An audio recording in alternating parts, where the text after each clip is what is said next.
Talvez para o adulto fosse um pouco mais fácil, porque ele estava trabalhando, né? Tinha as obrigações. E o adolescente, o básico da vida ali, não tinha, né? Então, eu senti nessa época da pandemia que sofreram muito, foi muito difícil, tanto que eu tive muitos casos de ansiedade, né? Aumentou os casos, a procura do de profissional? ansiedade em relação aos adolescentes. E adolescente, como eu falei, é uma época específica, né? Então, viam muitos casos, por exemplo, de adolescentes que se cortavam, né? É algo real e que acontece todos os dias, né? E a gente vivencia isso na clínica diariamente. Com ansiedade, os cortes, muita depressão, né? Baixa autoestima, né? Então, tinha de tudo. E, de fato, eu acho que eles sofreram muito durante a pandemia e ainda hoje, né? Eu sinto os resquícios que vão chegando na clínica do que eles acabaram vivendo, né? E aí, por exemplo, você tinha aquele adolescente que estava dentro de casa, mas aí ele não conversava com ninguém. Não conversava com o pai, não conversava com a mãe, não conversava com os irmãos, com os avós, ninguém.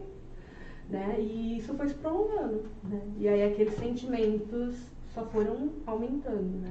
Até conseguir, os pais geralmente, muitos pedem para ir, eu tô precisando de ajuda, né? Eu acho bem legal isso dos adolescentes, que eu acho que já vem com uma visão nova de que, olha, psicologia não é coisa de doido, né? Psicologia é para quem precisa, para quem está sofrendo, e a gente precisa falar sobre isso, não precisa ser um tabu. Né? Acho que a pior, não sei, né, consulta, o pior paciente seria aquele que ele é muito fechado, né? Talvez, porque é o que vai guardar todos os seus problemas ali, talvez é o que sofra mais. Sim. Que talvez vai desencadear algum problema ali de Aham. ansiedade ou da baixa estima, ou não, tô falando besteira. Não, eu acho que é difícil, assim, quando a gente pega um paciente que não conversa, que não fala, porque eu trabalho através da fala do paciente. Não, eu digo isso em casa, a pessoa que ela já é muito, Sim. por exemplo, esses 2 anos de pandemia que a pessoa ficou muito reclusa, muito fechada, e ela não tem esse diálogo com o pai, não tem com o amigo, não tem o desabafo que é necessário. Olha, mas isso é muito legal e interessante, porque assim, quando os pais vêm me procurar para atender os adolescentes, né, é sempre isso, né? Ele não conversa, eu não sei da vida dele, eu não sei o que ele gosta, o que ele não gosta, né?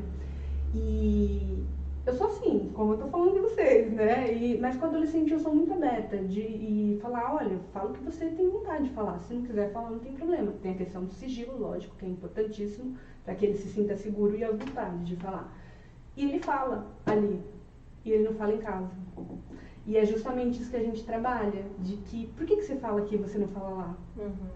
O que tem de diferente, né? Porque já está na educação. Então. Né? Então, assim, a gente vai trabalhando isso para que ele consiga falar por que ele está ruim, por que ele não conversa com os pais sobre isso, por que ele não conversa com a pessoa que está auxiliando ele ali no dia a dia, que não necessariamente são pai e mãe, né? Então, esse é o trabalho que a gente faz. Porque eu penso assim, a gente precisa falar sobre aquilo que não está legal na nossa vida.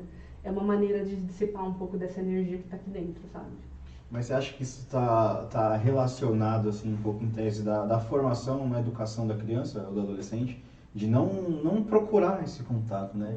Eu costumo dizer que eu vejo, por exemplo, até num gesto simples, assim, de alguns amigos, de se encontrarem, de dar um beijo no rosto, de dar um abraço, e outros já não gostam disso, né? É muito da família, assim, né? Eu tenho amigos que acompanham muito a live, assim, e tô citando isso porque é bem particular meu, assim, eu não convivi com isso, de ver meus tios, meu primo, tudo bom, abraço, como você tá, abraço, não fez parte da minha formação.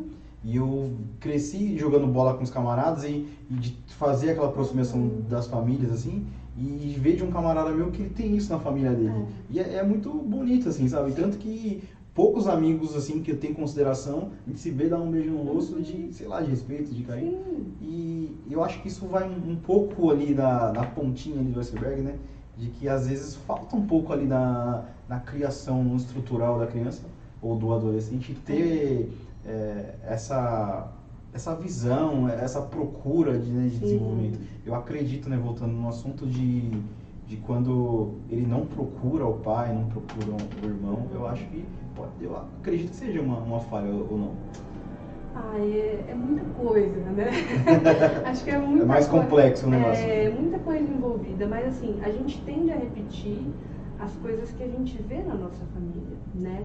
Mas quando a gente fala de uma criança, de um adolescente, é lógico, isso vai estar mais próximo, porque a vivência é maior, né?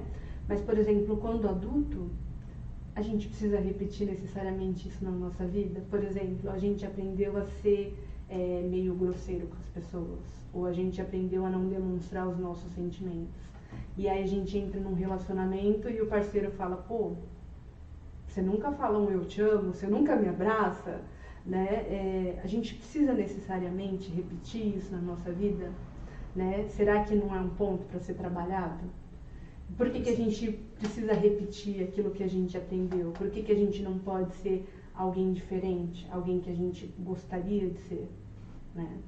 Bacana. Fica a reflexão aí para vocês que estão acompanhando. É interessante esse ponto aí, né?